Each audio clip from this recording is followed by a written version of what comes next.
God mode. God mode. God mode. In a digital realm where the shadows play, I find a power that lights up the way. With the flick of a switch, I rise above. In this God mode life, I'm feeling the love. I'm impenetrable, unstoppable. In this game of life, I'm untouchable. With every challenge I stand tall.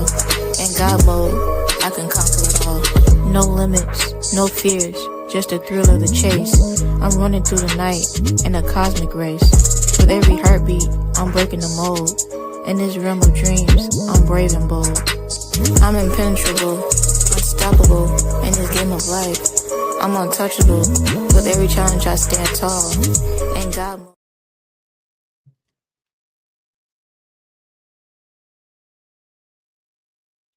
Hi, everybody, and welcome to It's My Time to Shine. I'm your host, Latrice M. Dixon, and you all, I have a very important guest, and he's running a little late. So, my guest is Dr. Thomas Fisher, and he is running for Congress in the 7th District. And you all, we will be right back. We're going to listen to a message of hope. Y'all stay tuned.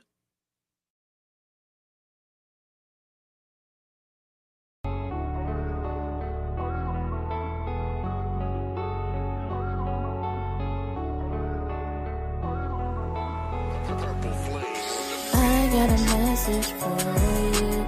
I got a message. I got a message for you. I got a message. I got a message for you. I got a message. I got a message for you. I got a message. In the quiet of the night, I hear a whisper clear, a message from above. It calms my every fear. Cast all your cares on me. It softly calls my name. In the book of Peter, I find my strength in his flame. This is a message, a light in the dark. With every word spoken, it ignites a spark. Fear not, for I am with you. The promise rings true. In the heart of the storm, I'll always find you. When the world feels heavy and the shadows start to creep, I turn to Psalm 46, where his promises run deep. Be still and know that I am God. I got a message for you. I got a message. I got a message for you. I got a message. I got a message for you. I got a message. I got a message for you. I got a message. It reassures my soul in the chaos and the noise. He's the one who makes me whole. This is a message, a light in the dark. With every word spoken, it ignites a spark. Fear not, for I am with you. The promise rings true. In the heart of the storm, I'll always find you. Through valleys and mountains, his love will abide. With faith as my anchor, I'll stand by his side. Trust in the Lord with all your heart. I'll take that to heart. With every step forward, I'm never apart. So let the message echo, let it fill the air. With hope and with love, I know he's always there. In every scripture written, his truth will remain. A message of hope, through joy and through pain. It's your girl, the real Amani. And y'all be blessed. Welcome back, everybody. Again, welcome and thank you all for tuning in to It's My Time to Shine. While we're waiting on our guests, I just hope that y'all felt a little inspired for a message of hope. And that was by my niece, a lyricist, my favorite music from the real Amani, called A Message of Hope. And I hope that inspired you all because her music, you all, I need you all to go and support the real Amani. My niece has such an amazing testimony and she has such an amazing gift. I wish I can write like she does and she offers encouragement. Sometimes when you're feeling down, just listen to the music so it can be just an eye opener for you so you can just absorb it so it can hit your heart, you all. So the message of hope in her album, period, it talks about the tests and the trials that she went through and how she came out on top. and how she put her faith and trust in God. And that's what we all need to do. Sometimes we go through storms, and sometimes we go through heartache, and sometimes we need a little peace. And sometimes we just, well, all the time we just need God. We need help here during this journey. God said that his plans for us is not to harm us, but for us to be prosperous. And sometimes the devil likes to stick his little baby toe in the road and try to get you off your square. But with God, and as long as we know we have God, there's nothing impossible. We won't be defeated because we serve a God that has never lost a battle. We ourselves, our human fleshly selves, might have lost a battle, but when we give it to God, man, once we turn that loose, something else. So you all, we're gonna keep on playing some music. We're gonna play Chapters of Me. Y'all stay tuned.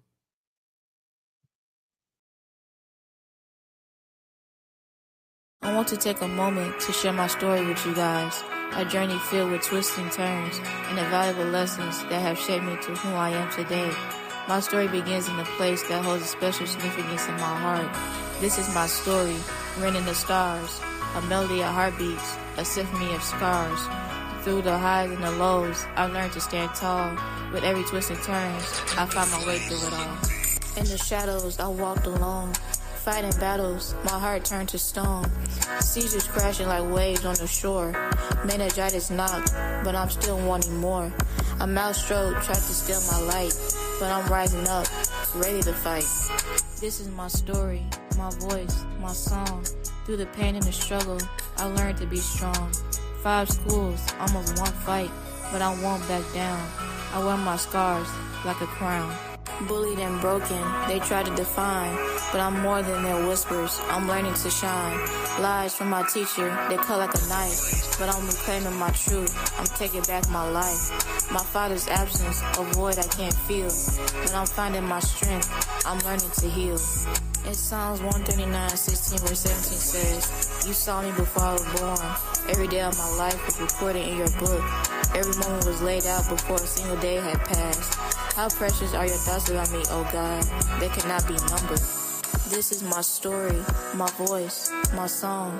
Through the pain and the struggle, I've learned to be strong. 5 schools, almost 1 fight, but I won't back down. I wear my scars like a crown. Every tear I've shed, every battle I've faced, has shaped me to who I am today. And I'm learning with grace. I'm not just a survivor, I'm a warrior too. With every step forward, I'm breaking right through. This is my story, my voice, my song.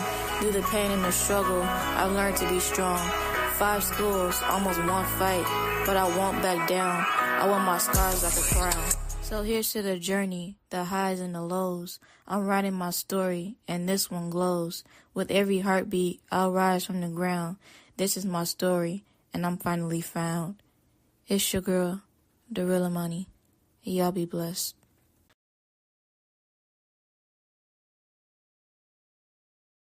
In case you all haven't noticed, at the end of her song, she always says, "It's the real Amani. Y'all be blessed." That's my baby. So I hope that inspired you all. And I'm just looking at some of these comments. Hey, Regina. Yes, sis, she is kept and still standing. So you all, I'm still going through I'm getting out of the storm, still in it, but about to get out. And I thank God how he's bringing me out of the storm, because at first I was a little scared and a little weary, and my faith is being tested. And sometimes we have to learn that it takes time to get out of the storm, that we have to learn to be patient with ourselves, that we have to literally, truly and honestly let go and let God. And it's not based upon someone else's time or what time that we expect. It's on God's time. It's just like the scripture, to hold on and to have faith, not to be weary and well doing, and just to continuously know, regardless of any trial tribulation, circumstance, that God has us in the palm of his hands. You are, we're gonna keep going. I just feel like having a marathon for just her music right now, because her music, even before I lost my son, is just so inspirational. It just keeps me going. Y'all know I'm a crybaby and I'm trying not to cry.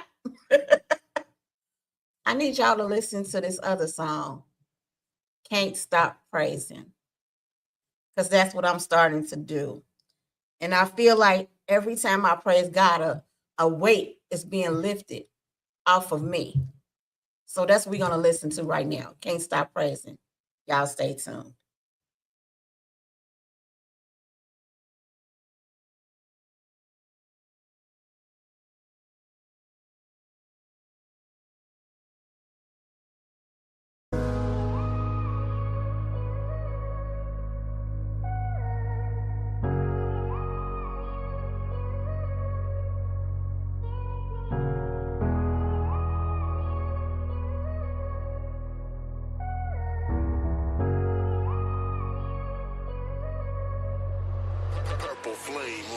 Woke up this morning with the fire in my soul. Grace and mercy took control. The storm may rise, but I won't fall, 'cause I know my God's above it all. Every mountain, every chain, he's breaking through the pain. I've seen his power move before, and I'm running back for more. I can't stop praising, no, I can't stop now. When I think about his goodness, I gotta shout it loud. He brought me from the valley, lifted me somehow. I can't stop praising, no, I won't stop now. When the night tries to steal my song, I remember who's been there all along. The blood still covers, the promise stands. I'm held together by his hands.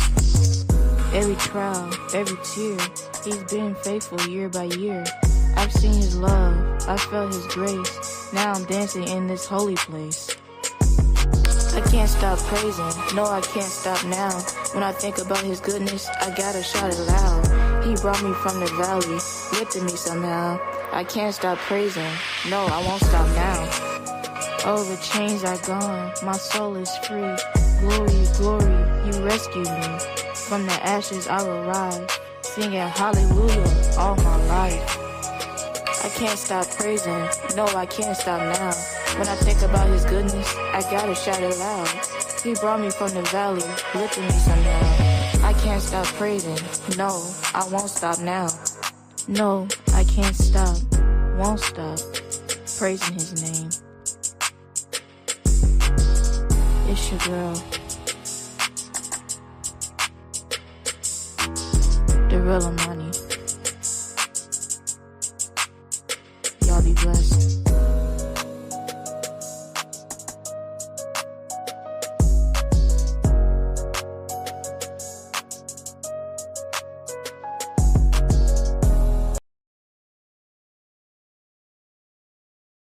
Amen. And we are back.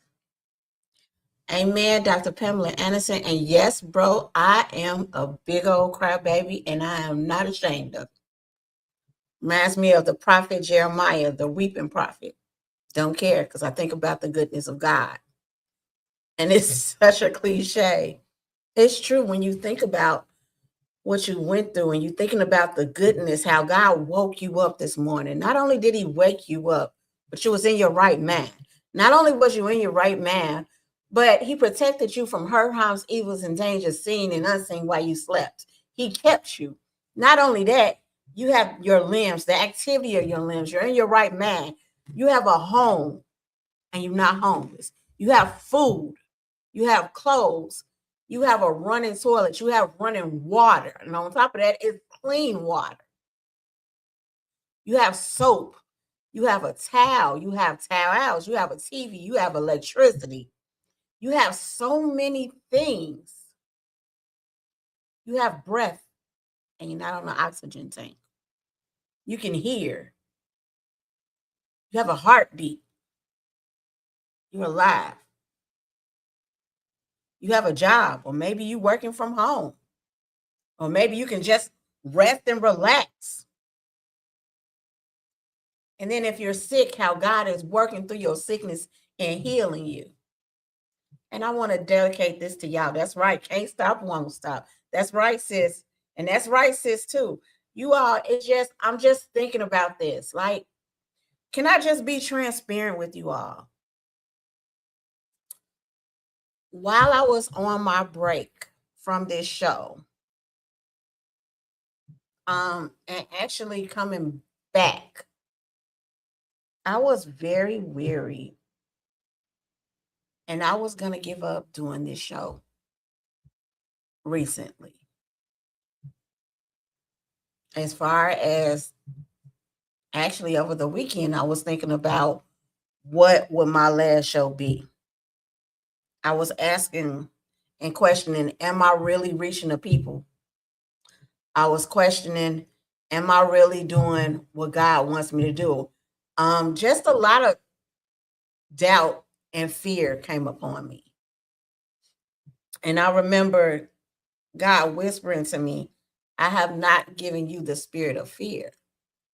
And I was like, God, am I failing you? It was just so many different thoughts in my head going on. And it reminds me of when our own pastor from God With Us, Bishop, was talking, not this Sunday, but the Sunday before last, the last Sunday in March, when he was talking about you have to get that out of your head. You have to remember not only who you are in God, but whose you are. And it reminds me also of another sermon by one of our youths from the Voice of Change. Her name is Trinity, and she was talking about ready, set, go. And sometimes the enemy tries to put negative thoughts in our head about what we're doing for God, like questioning, are you doing it for God or are you doing it for self? That was one question that kept going in and in and in and out of my head. And I had to have a conversation with God. And I was like, God, am I really doing this show for you or am I doing this for me? And I remember God talking to me back saying, it's for those that need to hear it. You are doing my will. You have to let go and let God. So you all will be right back. We're going to hear talking to myself. Y'all stay tuned.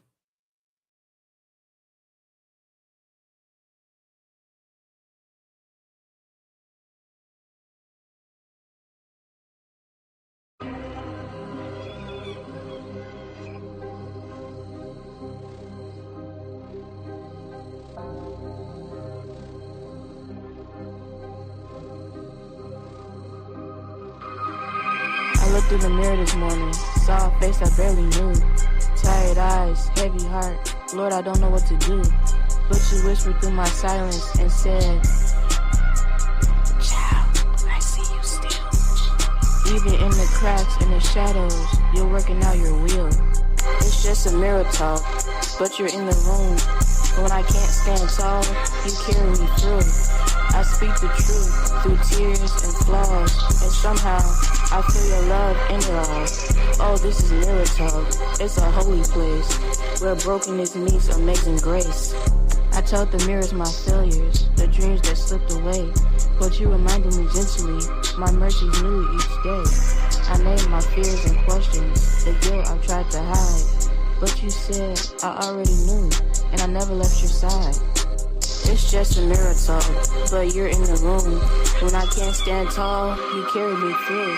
I speak the truth through tears and flaws, and somehow I feel your love in it all. Oh, this is mirror talk. It's a holy place where brokenness meets amazing grace. You turn reflection into redemption, my shame into a song. You meet me in confession, and you love me all along. This mirror's not just a glass, it's where I see the child you made me to be. It's more than just a mirror talk, it's a star space where you wipe your tears and show me grace. I speak the truth through pain and praise, and find you in my honest gaze. Oh, this mirror talk, it's a healing flame, where I say my mess and you call my name. So I'll keep talking to the mirror, knowing you'll be there too. It's just me and you, Lord, and that's more than enough to get me through. It's your girl, the real Amani. Y'all be blessed.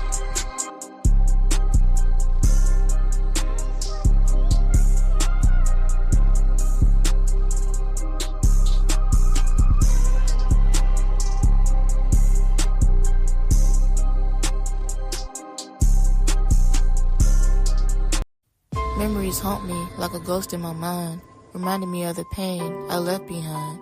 But I won't be held captive by the change of my past. I woke up on the floor with no memory of the fall. A seizure took control and I lost it all. I cried out to God in the darkness and the pain. Why must I suffer, Lord? What's the purpose of this strain?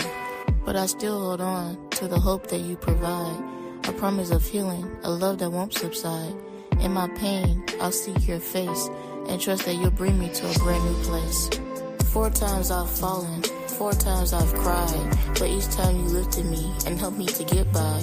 You're the great physician, the healer of my soul. I trust your goodness and your love that makes me whole. So I'll hold on to the hope that you provide, a promise of healing, a love that won't subside. In my pain, I'll seek your face and trust that you'll bring me to a brand new place. You're the God of my salvation, the rock that I stand on. You're the one who heals my heart and makes me whole again. In your presence I found my peace, a peace that surpasses understanding and never will cease. I'll rise up from the ashes like a phoenix born again. I'll walk in the light of your love and let my spirit be renewed again.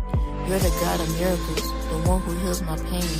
I trust in your power and your love that remains. So I'll hold on to the hope that you provide, a promise of healing, a love that won't subside. In my pain, I'll seek your face and trust that you'll bring me to a brand new place. My pain, it may have shaped me, but it won't define me. I rise above it and let my spirit shine. And though it left its mark, I won't be held down. I'll use my story to turn it around. It's your girl, the real Amani. Y'all be blessed.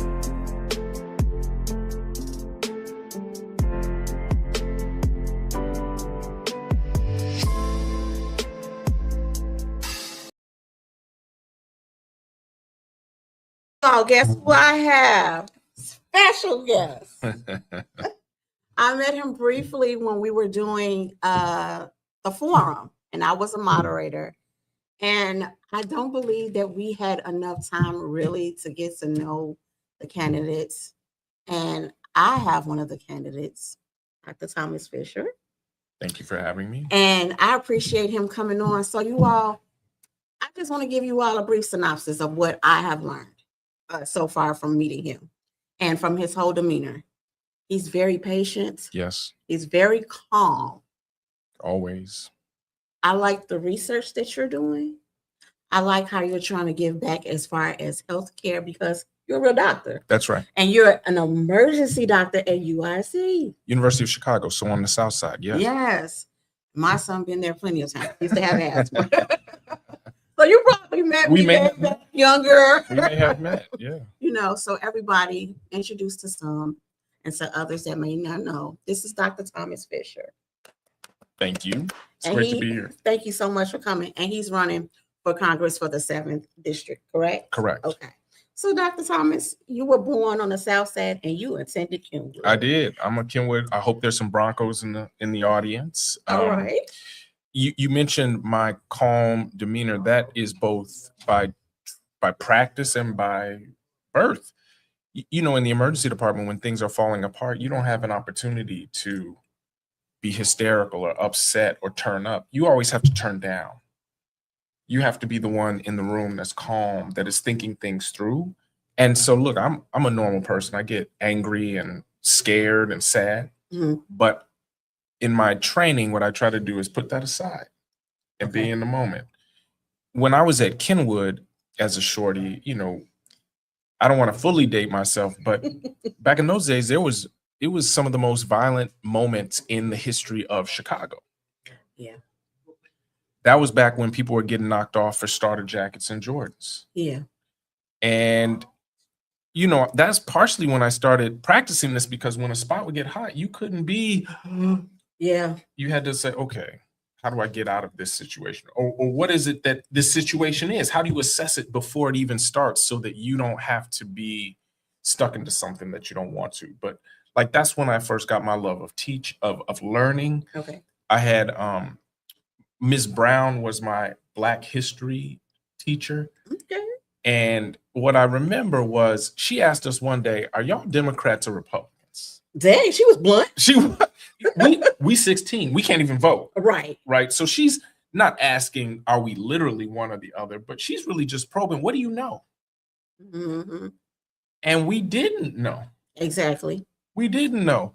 And she started breaking it down for us. She was like, well, you know, Ronald Reagan, that's a Republican. You know, when Jesse Jackson ran, he ran as a Democrat. So he started Right. putting the pieces together for us. I got that in school. Okay. I had a different Mrs. Brown who was my guidance counselor. Okay. And her job was to sort of find the best in all of us. Right. And Mhm. I was trying my best, and I ran track. I wanted to play football, but my mom was like, you know, you're gonna get broke up over here over the game, and you're not going pro. So I don't want to have you out here getting hurt. I was that kind of mom. I thank her. I mean, well, maybe I would be going into my Hall of Fame career right now, but but I think she was right. Okay. I think she was right. And I just remember, you know, at that time, you spent so much of your time trying to navigate so that you don't end up in a hot situation, that I just had envy for some of the kids who were never in those places, where all they had to think about was, am I popular? Am I going to go to college? Yeah. Do I have the right shoes? Like, every kid is going to worry about, you know, that's part of growing up. Yeah, that was me. But I It's also shocking. had to worry about, like, I could get touched today. What's happening? Like, what is happening on the streets today? How do I make sure? And I was middle class, Yeah, right? we were too. I was not a street kid, but you couldn't be, you know, it was around. So you had to be careful. So, question. Yes, What ma'am. made you want to become a doctor? That's a good question. Well, my mother is a school social worker, Oh, okay. so she emphasized service, but my father is a doctor. Oh, okay. Yeah. Now, I should put that in context. His parents didn't go to high school. Okay, same as mine. It's not that they didn't finish high school. They didn't go to high school. Yeah. And they were in Kansas, and after 8th grade, they went in the fields. They worked. And then, you know, things started changing. The Civil Rights Bill passed, Mhm. schools opened up. And so my father and his siblings, you know, my aunts and uncles, they had an opportunity to get educated and went to college and beyond. And so they came here from, you know, my father is a very intelligent guy. My grandparents were very intelligent. Just because they didn't go to school, they were not educated, but they were very intelligent. Yes. And once the educational opportunity presented itself, he took it as far as he could go. That's a blessing Yeah. because that's how my parents were. Tell me about it. Well, they came from Mississippi. Okay. They were each born in 1937. Mm. And so they eloped. When they met each other at a very young age, and he knew that my mom was going to be the person for him, but my mom was skeptical because she was a daddy's girl. Push kind of shove. They dated for 6 months and got married. Good for them. And then around the era of what happened to Emmett Till, they moved up north. But my dad didn't have an education no further than 6th grade, and neither was my mom. But this was the thing, and this was crazy. My dad was a chef. He was a dog trainer. He was a janitor for different co-ops and things like that. And he became a pastor. Okay. My mom, she went into nursing. They were also foster parents. And then before she passed away from cancer, she used to help those with disabilities. Okay. Yeah. And so I'm like, wow, all of this off of a 6th grade education. So that was a blessing. And then I came along. I had my son early, but I went back to school to get my degree in accounting. Beautiful. So that was a blessing. That's why I wanted to know what made you want to do Yeah. what you did. So I had that role model from my father Mhm. because as soon as he had the opportunity, now you keep in mind, my grandparents who did not go to high school, that was, they were probably born at the turn of the century, 1900s. My parents were born in the late 1940s. Mhm. And so they were, in the 1960s, when these opportunities presented themselves, they were like, my grandparents told my father, like, we don't want you to struggle like we did. Right. That's an education. And Okay. because they were intelligent, it's not like they didn't read and know what was going on. They knew. And so my father pursued it. And that gave me exposure to the opportunities that come from education. And I had choices, we all do, Mhm. but they were like, we expect you to be, we expect you to pay attention. We expect you to be serious. Good. We expect you to follow these paths, and we expect you to give back to the community and stay in the community. And so I think that I was probably thinking about it all along the way, but I also realized that there are not a whole lot of professions that allow you to be independent, Mhm. relatively. Like you have to work within the system almost no matter what, do good for people, and also serve others at the same time. There are not a lot of options for that. And those were the things that were important to me. They were the things that made it so that I could make my grandparents proud, Okay. that I could make my community proud. And if you aren't from somewhere, That's true. So that brings me to my next question. Yes. It sounds like they instill morals and values. in you. yes, And it sounds that you're very strong about having morals and values. yes, And unfortunately, I hate to say this, again, this is not the views of WVTC, but the views of me. I watched the State of the Union yes. and I was not happy at all. I saw Representative Al Green hold up to sign that says Black people are not apes. Mm, And I saw the part where Trump kicked him out and they stood up and applauded. And it was like hardly anyone stood. Well, it was a few people that stood up to him. But looking at these Republicans. So this brings me to my next question. What will make you stick out and it reminds me also, I don't know why it just popped up in my head, but Carol Moseley Brown. yes, She was the first Black woman Senate. yes, correct? from Chicago. Yes. So, what kind of morals and values would you instill if you became Yeah. in Congress? Yeah. So you have to recognize what I've done and seen in my Okay. career. I've seen more death than anybody should, right? I'm in the emergency department on the days that define people's lives. When they have that car accident, they were having a normal day. Mhm. Somebody comes out of nowhere, hits them, and their life is changed. I'm there in the emergency department with them.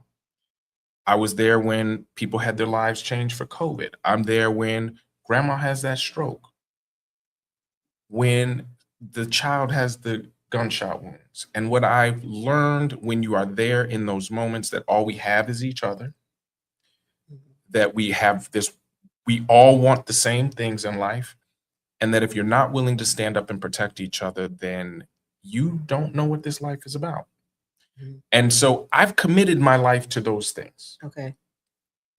What that means is I'm not running because this is about me. I'm not running because I want something better for myself. I'm running because I want something better for us. And what that means is in those moments when it is time to stand up and deliver, when it's time to say what needs to be said, Mhm. I'm unencumbered, right? I don't have a job to lose if I say this wrong, or nobody has paid me and now I have to worry about what they might take from me if I don't do this correctly. Mhm. I think it's important to bring the kind of clarity that comes from making life and death decisions your entire life to recognize we here just talking. Mhm. Anybody gonna die here. So why aren't we telling the truth? Right. The whole truth. Mhm. The whole truth.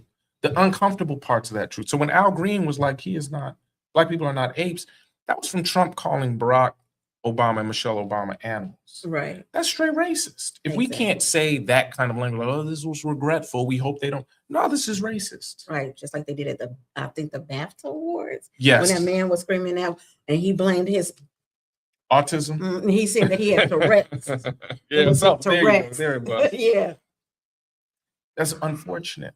And I think that look, I don't think it's worth being inflammatory for the sake of being inflammatory, but tell the truth. Yeah. Tell the truth. This is why I say things like, well, the reason Black folks die early is not because there's something wrong with Black folks, it's because there's something wrong with society. We don't have what we need to flourish and thrive. We don't have the jobs that give us the insurance we need. We don't have the time that it takes in order to cook and bring the food to our table. We end up we the first hired, last hired, first fired. The jobs that used to be good are now gig jobs. We barely make an end. Well, that takes a toll. It does. And instead, what they want to do is blame the victims. Well, the reason you got sick is because you. Well, no. Exactly. Like I remember they used to tell, I used to have asthma. I don't have it anymore, thank God. Oh, maybe it's the carpet.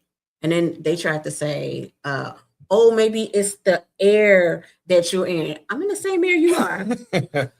And then like different stuff like diabetes, you aren't eating the right food. And then I was like, what kind of food do you expect? We don't. And like the thing is, my grandmother, she was a diabetic. Right? Okay. This was in the early 90s. Yes. Where all they had was Miss Dash for seasoning. So my mother would bake the fish and season it with Miss Dash. They didn't have Coke Zeros. They had diet stuff. She had to be on certain brands and things like that. But thank God. But she didn't know like I know now about diabetes. Yes. Because she was diabetes free, but unfortunately, she went back to becoming a diabetic after I lost my mom because she just couldn't deal with it. She went to a diabetic coma, had both her legs amputated, and she just couldn't thrive or anything. And that was back in the day where a system is, are you seeing a therapist? So that would be my next question. Yeah. Mental health. Yes. There are a lot of facilities, I hate to say this, that are not here in the Chicagoland area. And some of the facilities, I hate to say this because this is true, they aren't getting the necessary tools, the necessary equipment to help with people that are schizophrenic. Some people might they're not in a war, but they might have PTSD from something that they've seen. Yes. What would you try to do to change that? Because we need them. We have so much undiagnosed PTSD in our community because there's for a lot of different reasons. One of them being there's so many shootings. Yes.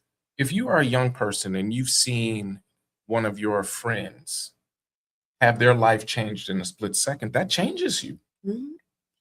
I had a young man who I took care of on the day that he was shot. And we saved him. He ended up in an operation. He had to have an ostomy. He went home. He recovered. Okay. It took him a long time to recover, 6 months. They had to physical therapy. The ostomy went down, the whole thing. I saw him the next year and he was in the ER because he was depressed. He never got any therapy. Nobody ever talked to him about his experience being shot by somebody he knew. He knew? They were in beef, right? It wasn't a stranger that shot him, but it was in he said when he would go outside, it was like the sun was an eye looking at him. So he just stayed inside, didn't go out.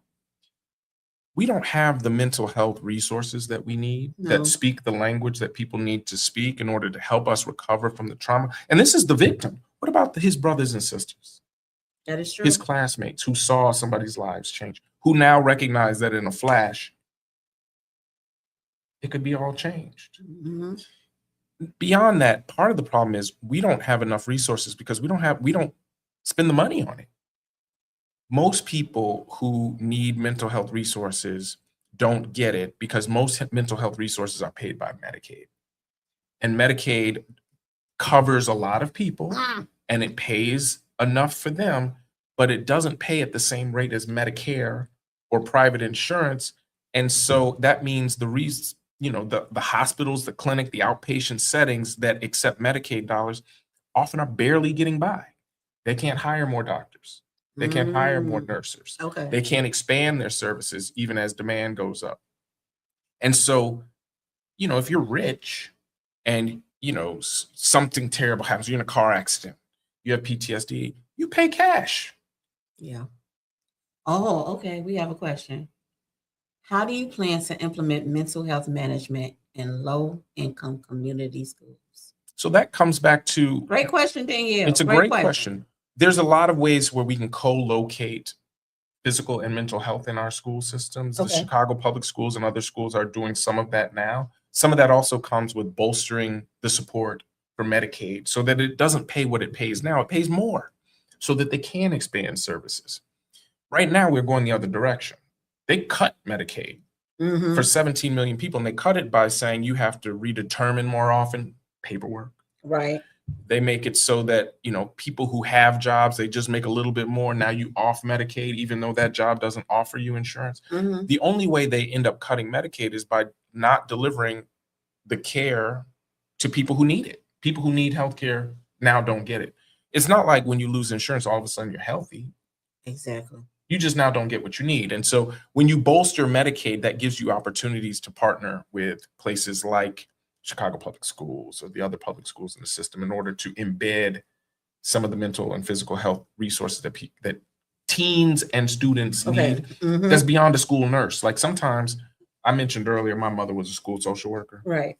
Sometimes something terrible happens at home, the social worker gets involved and they need to plug a kid in so that they get ongoing therapy so that Right. they recover. If that's not around, these children have these adverse childhood events that they carry with them for the rest of their lives. Nobody deserves that. No, they don't. Nobody Because deserves that that. affects them. I mean, that can make them just lose their mind. Yes. Technically, you would say, but in other terms. I'm glad we're talking about this, which brings me to the subject of Medicare and Medicaid. Yes, please. Okay. I remember asking a question, and you all only had a minute, and I want you to expound about it. Okay. She said, "Hi, Latrice and Dr. Fisher. I have a question. How you doing, Miss Gloria? Yes, you can. What is your question? If you're elected, how would you use your experience in medicine to ensure Medicare for all?" I love this question because I think what it helps with is I bring the perspective of somebody who isn't just a physician. Okay. I worked in the Obama administration on health reform. Mhm. So I knew what we were trying to do and how we didn't quite get there. And since then, how we've been going backwards. Okay. I've worked on implementing the Affordable Care Act across multiple states to ensure that people who are getting part of the Medicaid expansion or part of the Affordable Care Act, the exchanges, were getting the care that they needed. Part of what it is telling the stories that describe why we need healthcare for everyone. Yeah, like Canada. They do it for everybody. And Britain and Yeah. Germany Mhm. and France, like Sweden. and Yeah. like everywhere has this. Yes, but This we is not don't. new, but we don't. And it's part of the recognition is people are like, "But I don't want to give up what I have." You don't have anything, right? Even if you have insurance, the number one reason people go bankrupt is healthcare bills, Copay. deductibles, Mm-hmm. lifetime expenditures. Like you still get it. One of the main reasons people die when they have cancer is because they go bankrupt during chemotherapy. Like I said, this is true. So that you all know, if you do have Medicare, they pay 80%. Yes. The other 20% is on you. Mm-hmm. And like I said, my question was to the panel was, my dad was diagnosed not only with prostate cancer, but it was stage 4. And thank God it did not spread. That was a blessing. Yes. But the thing was, he had to have intensive radiation Monday through Friday Yes. for 6 months. Mm-hmm. And I don't know if you all know this or not, but radiation, chemo, or whatever kind of cancer treatments are very expensive. Hundreds of thousands of dollars. And imagine Monday through Friday that he had to take it. Yes. And the lady asked, how are we going to pay the 20%? Not asking about his care, Yes. but she was asking, how are we going to pay? And so that made me do research. And unfortunately, I had to pay for a supplemental insurance, which was like $400 a month. Right? Not out of my father's pocket, but out of mine because he couldn't afford it. Mm-hmm. The only reason why he couldn't afford the Medicare and the Medicaid at the time was because he made $100 too much. Trapped. Exactly. So that's how I was able to pay for his chemo/radiation, and it lasted from January up until September. And unfortunately, it was not the cancer. He passed away from other circumstances in November. So that was your loss. Thank you. So that was my question. How are you all going to help people like that, Yeah. because sometimes people can't afford Yeah. that supplemental. Because when I heard it, I'm like, oh my gosh. Yeah. Because here we're going to get to that We're going question to in get to that just a question. second. Hold that question Because right there, please. Part of it is I use Medicare for All as a way to hold on to, oh, what would a universal project look like? Okay. But Medicare is not good enough. Let's say that, just for a number, round numbers, Mhm. let's say his treatment was $100,000 and you have to pay 20% of that. That's $20,000 you need to come up with. Hello. That is a lot of money, no matter how much money you make. Exactly. And then not only that, Medicare doesn't cover things like eyeglasses, Mhm. hearing aids, wheelchairs, nursing homes, all the things that all of us will need at some point. Right. So you tell the stories about why we all need it, how even if you have insurance, you go bankrupt, but if you don't have anything, it's a problem. And then you look at, even rich people are mad about this. The only way we get out of this is by start modeling our care by what other developed nations are doing, where Mhm. everybody is included. Everybody pays into it, taxes, everybody gets out of it, healthcare. Then when your life is on the line, Mhm. the question isn't, how are you going to pay this 20%? It's what's the right treatment? Exactly. How do we get you the resources you need? I am always in situations where it's me and a patient trying to solve a problem. In comes a middleman trying to say, well, you can't get that because he's out of network, or Authorization. you got to get the authorization, right? Mhm. This should only be between doctors and patients. Only doctors and patients should be figuring that out, See, he said, especially for medicine. especially for medicine. Yes. And nobody is happy with it. Doctors aren't happy. And I think the quiet part is it's easy to blame insurance because you're close to that. But some of these treatments cost $1 million. And let's be clear, the research that created that medication, Hold on to that one too, please. the research that created that information came from the universities. The universities got the money to create that research from the tax dollars. What? So this is how it works. The NIH, the National Institute of Health, pays universities to do research. Mhm. They create breakthroughs, innovation, invent things. Are these the grants? These are the grants. Once I they should've get listened that to becoming a breakthrough, doctor. then well, it's not enough for anybody to get rich on. No. I'm talking about for the research. But that's where we get innovation. All the treatments of the future happen in universities because because taxpayers fund the federal government gives these grants create innovation, then they spin it out into the private sector in order to turn it into a drug. Well, they create all this profit, Mm-hmm. but we created the innovation. Those drugs need to be less expensive. They do. And so if they were less expensive, you wouldn't have all these middlemen. And instead of, like, I'm definitely mad at the players in the middle, but like the whole thing is broken. Yeah. All of it. There's not an innocent actor it's like some doctors are taking money on the side. Some insurance companies are taking too much. The drug companies are too expensive. The hospital administrations has barriers, but all they're trying to do is figure out how to put this broken system together in a way that works for them. And really, the only thing that matters is the patients. And until we have a universal healthcare system that takes all of that under control and lets democracy guide it, not profit, Mhm. it's going to continue to be broken. So for people like your father, not only do we need better Medicare, but we need it for everybody. So at the end of their life is not when we're like, all right, let's scramble to put this together. Yeah. You get that diagnosed when it's stage 1, not stage 4. Exactly. But it was. It's a whole nother story. I'm not gonna cry. I'm so sorry. It's okay. It's Because right. when you're going through that moment, the last thing you need to be thinking about is how we're going to pay for this. Oh, it's so much more. So Mhm. much. We'll talk about that after the show. Okay. Can we go back to that question that Miss Gloria had, please, for the comment section, please? Okay, she said she's gonna see you on March 7th. Okay. Go I'm back. looking forward to it. 2 more where she said she had a question about. Okay. She said, what is your first thing you will do or address as a plan for mental illness and health care for low income? Okay. So not only do we need to save Medicaid, but we need to do a whole lot of investment in the federally qualified healthcare centers. Okay. You know them under other names like Access Community Health or Friend Family. Those are federally qualified health centers. Okay. They're called that because they get a lot of their money from the federal government, not the state, Right. not the city. And what people also don't know is because they have those federal dollars attached, they have quality goals they have to meet.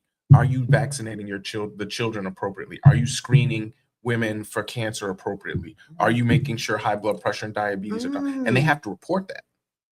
So they have some of the highest quality care in the country because they have to. People don't know that. I didn't. That's a eye opener. So that we have an opportunity to expand those programs across the country, but starting in the 7th Congressional District. Those are federal dollars. And we already have the infrastructure and know how to do it. In fact, that's one of the things Danny Davis invested in. Miles Square is one of those clinics on the west side. Do we have one over here on the south side, or we don't? There are a number of them. Like Access Community Health has sites all over the south side. Access Community Health. Friend Family does too, all over the south side. Where we were in Inglewood, there's one maybe 10 blocks away. Okay. There are a number of them. And they're high quality care. They usually hire from the community. The kinds of doctors, nurses, pharmacists who work there do so because they want to. They get paid well enough to do it. They're not doing it for free. Right. But they're also making a choice. They want to work in those settings. And that's some of the best quality care for low income people in the country. You see them in rural environments. You see them in the city.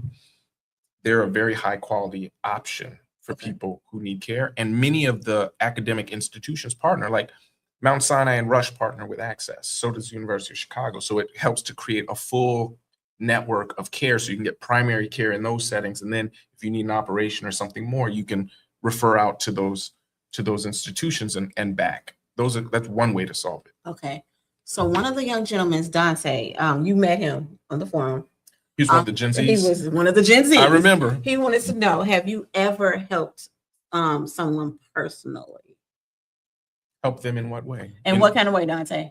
He said, have you ever, has anyone ever came to you for help? My brother, that's the job. I've had people come. Let me tell a story, for example. I had a young man who came in because he couldn't talk or chew. He told me the story. He was like, I was at a barbecue and I got into it with this guy. I can't remember what it was over, and I was winning until somebody hit me from behind and I woke up on the ground. Oh. And I could not, I couldn't chew. I could speak, but I couldn't chew. I was spitting blood. He worked at, I won't say where, but he had manual labor. Okay. I don't want to give away on make sure that we want to right. He worked in a way with manual labor. So he couldn't miss work. Went to work, couldn't chew, couldn't eat, still spitting blood. 3 days later, he finally comes in the ER because he's like, all I can do is sort of drink because it hurts. So, I know what's going on. Oh, you got a broken jaw. Somebody broke your jaw. Okay. So my job is to get the x-rays to diagnose where the jaw fracture is, make sure he has pain medications, and then you need surgery to get that fixed. I did all my part. While he was working, he didn't have insurance because he was part-time. So now I called the surgeon. The surgeon's like, we would love to do it, but he's not insured. What are we going to do? Normally we send these out. And I said, yeah, not on my watch. Here's a man, he can't eat. We can't send him out of here without this. So I get on the phone, and let's be clear, the surgeon who was calling me wanted to do the operation. Right. Yeah. You specified that earlier. He wanted to do it. Right. It wasn't like he couldn't because the system was designed not for people. So what I did was I kept him on the phone. I called the chairman of surgery. I called the anesthesia team. And after a couple of hours of the conversation, we just gonna do it. And we ended up fixing this young man's jaw. Man, that's a blessing. But I had to tell him, he's like, what's taking so long? I said, and he also asked me, he's like, will I be okay? Oh. And, when I think about the question, will I be okay? He's asking a lot of different things at once. Like he's asking about his jaw, but he's also asking, are we going to get this done today? Am I going to have to go out of here and figure this out on my own? He's asking, can I trust you to go on this journey with me at the end of the day? And so my job is to tell him the truth. Here's the obstacles. Here's what's wrong with you. Here's what you need. And I'm going to be with you until we get this done. And so he came to me for help, but he came to me for multiple kinds of help. He wanted help with his jaw. We can fix that. That's just medicine. but he also needed help with this journey to actually get that fixed. And I did. And he trusted you because that was a sign of trust as He well. trusted me too. But here's the other thing. But what if it was at the end of my shift and I was about to leave? And I didn't have the time to do it because I got to hand it off. Or what if the surgeon on the other end was like, he's not insured and didn't want to be engaged? Or what if it wasn't me, but one of my colleagues who was like, well, if you don't have insurance, you need to just get up out of here. Yeah. Or what if I was just angry that day and not having my, we shouldn't leave it up to 4 people having their best day to put it all together for somebody who's coming in for help. The system should just work for people. You would think. This is why we need to redo the whole thing. At the end of the day, like I talk a lot about healthcare, but why we have all these other problems in the community that lead people when in the wintertime, 1/3 of the people in my waiting room are there just because they don't have heat. Yeah. Well, where else? Well, they got warming centers, but we got food. Yeah. I've seen that too. A lot.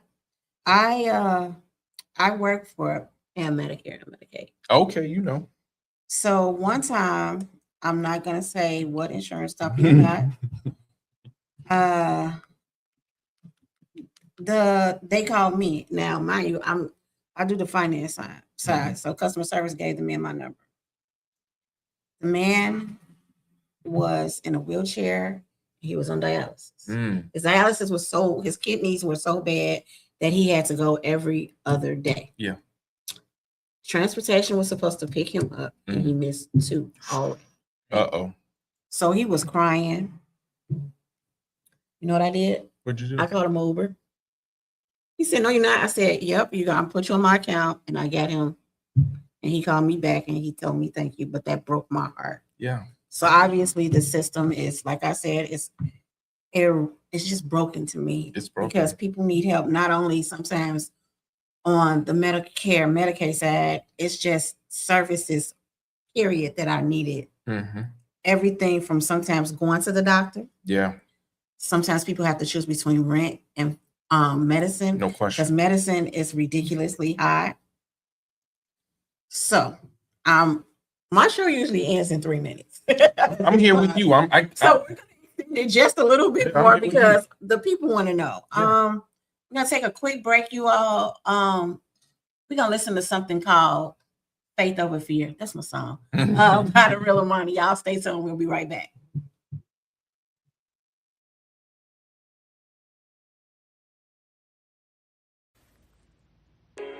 Hey y'all, it's your girl, the Real Amani, and I'm back with another song. This time, I have a message behind it. Be not dismayed, fear not the darkness. Jesus is here.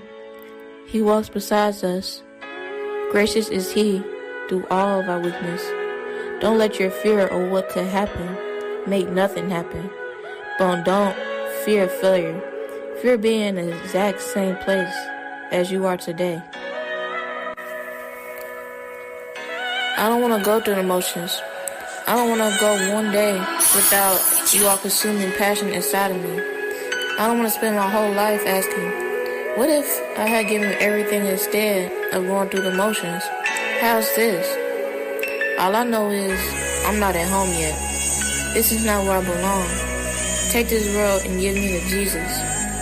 No, you'll never be alone. When darkness comes, I'll light the night with the stars. Hear my whispers in the dark. You know you'll never be alone. When darkness comes, you know I'm never far. Hear my whispers in the dark. God's not dead yet. He's surely alive. He's living on the inside, roaring like a lion. Give me your arms for the broken-hearted ones that are far beyond my reach.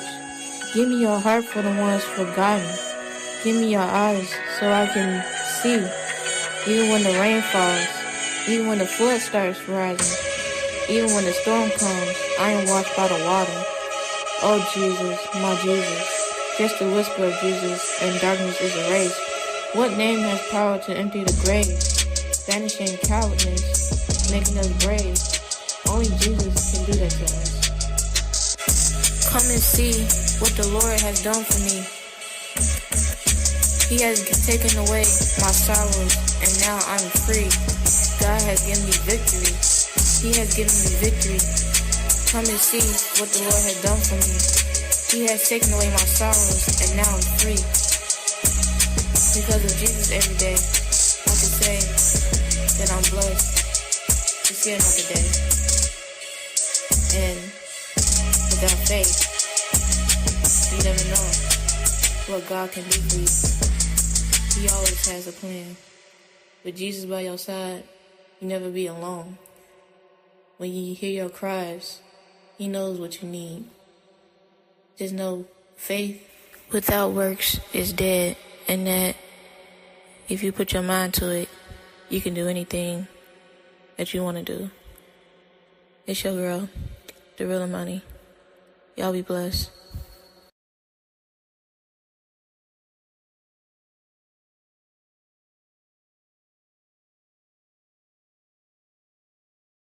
We are back. So we are just going to do a few more minutes. You all 10 more minutes. So we were talking while we were off the air. We were talking about housing. Yes. And how housing relates to healthcare and things like that. And I want you to expand on that, Dr. Yeah, Fisher. I just feel like housing is healthcare.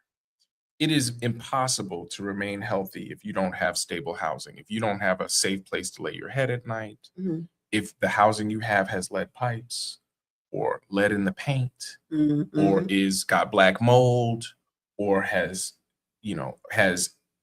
infestations of rodents or insects. Those are the kinds of things that affect our bodies. Or if you have too many people in a space where people don't have proper bathroom facilities and things of that nature. Mhm. One of the things that leads people to our emergency department most regularly is not having a place to stay. And some people who are sleeping on people's couches, those are homeless people sometimes. Like they don't Yeah. actually have a stable place of their own. So they can't keep their medications refrigerated if they need it. Right. They can't eat the healthy kinds of foods that they need to manage their blood pressure or diabetes.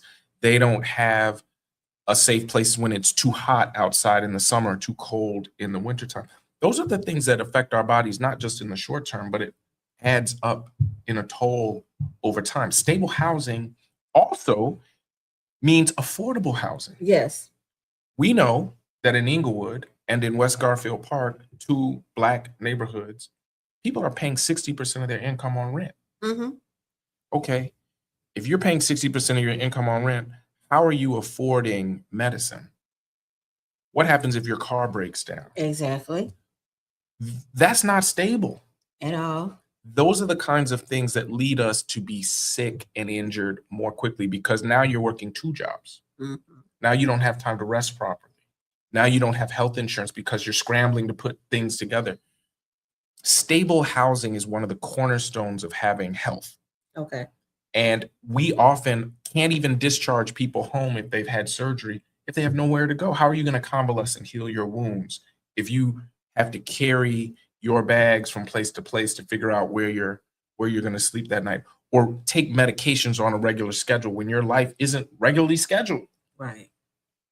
Stable housing. So there's some things we need to do there. One, there's a low income housing tax credit that allows for people to build more homes. Okay. When you have more homes, they become cheaper. That right now is not as effective as it could be because it pegs what low income means too high. We need to lower that number. Okay. And then housing stops being low income after 15 years. And if you built it off that federal dollars, it should be for low income people forever, for 100 years. We also have things that in in cities and municipalities that are red tape, like zoning and other things that make it hard to build. Mm-hmm. There's laws at the federal level, like the Yes in My Backyard Act, that cuts through all that and says, if you build here, we'll give you extra money to make that happen. We need to build. I was walking around Inglewood the other day. It's a lot of places where we can build. There are empty lots all over the place. The city is selling some of those lots for $1. Right. I remember that. We need to start building on that in order to create the kind of housing that people, and then there are organizations that want to do it. Community organizations, churches that are trying to build. Right. Federal government should be supporting those efforts in ways that make housing flourish. Right. Housing is healthcare. That's a good answer. Okay, so we have another question. Yes. Hold on a sec. Please go back to that question. He said, if elected, how will you provide relief from medical debts for citizens of our Yeah. district, especially the seniors in our community? I want to expand on what's already happening in Illinois. There are a number of medical debt forgiveness programs Okay. that are coming out of state funds, Mhm. but the federal funds ought to pour into that. So that now I don't want to say that people who are just trying to cheat the system should get, but it's healthcare. Healthcare cannot be free because things like nurses need to be paid. Mhm. That's a job. That's true. People like pharmacists who are doing all of this detailed work need to get paid. Somebody needs to pay, but it should be the federal government that pays that with our tax dollars.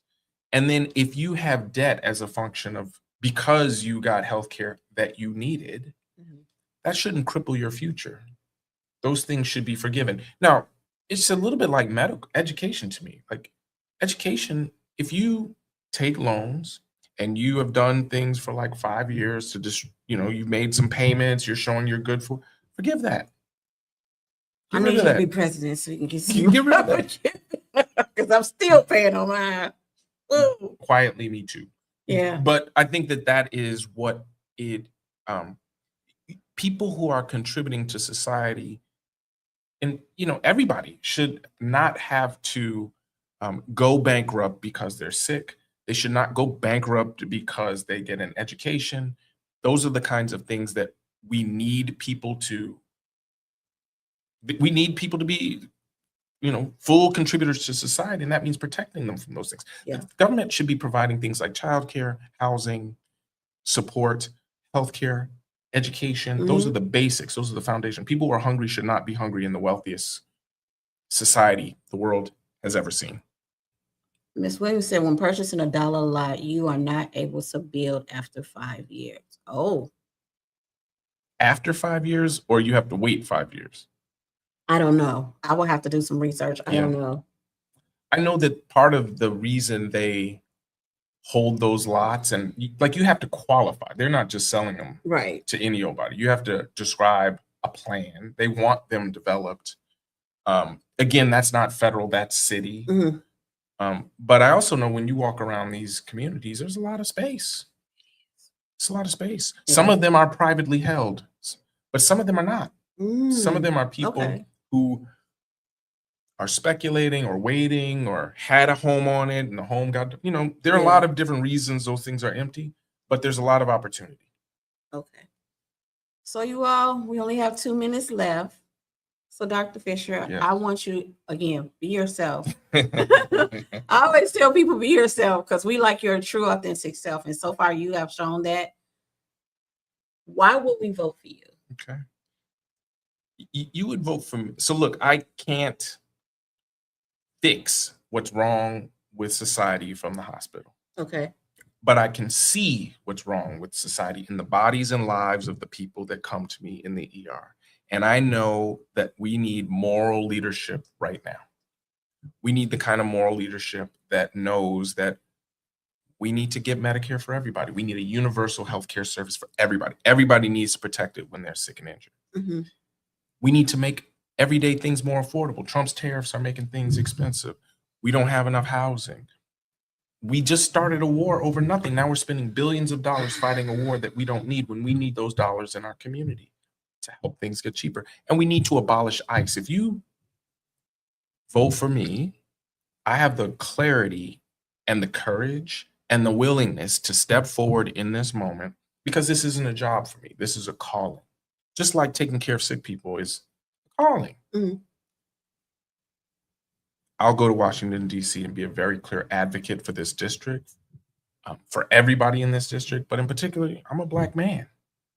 And I come from I descend from folks who have struggled in this country to try to make things better. Mhm.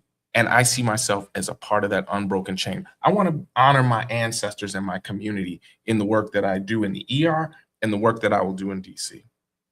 Well, thank you, Dr. Fisher. This is what I do at the end of my show.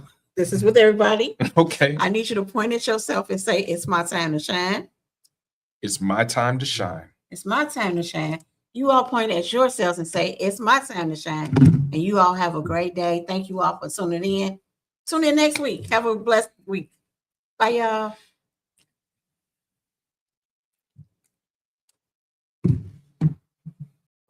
Unstoppable in this game of life. So you all Untouchable with every know what I do on challenge every stand show. tall.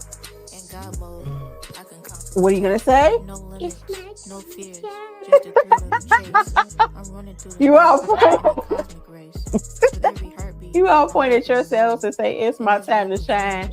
I'm brave. It's my time to shine. I'm impenetrable. It's you all's time to shine. In this Have a game good of life, one. I'm untouchable. With every challenge I stand tall. In God mode, I can conquer it all. So let the world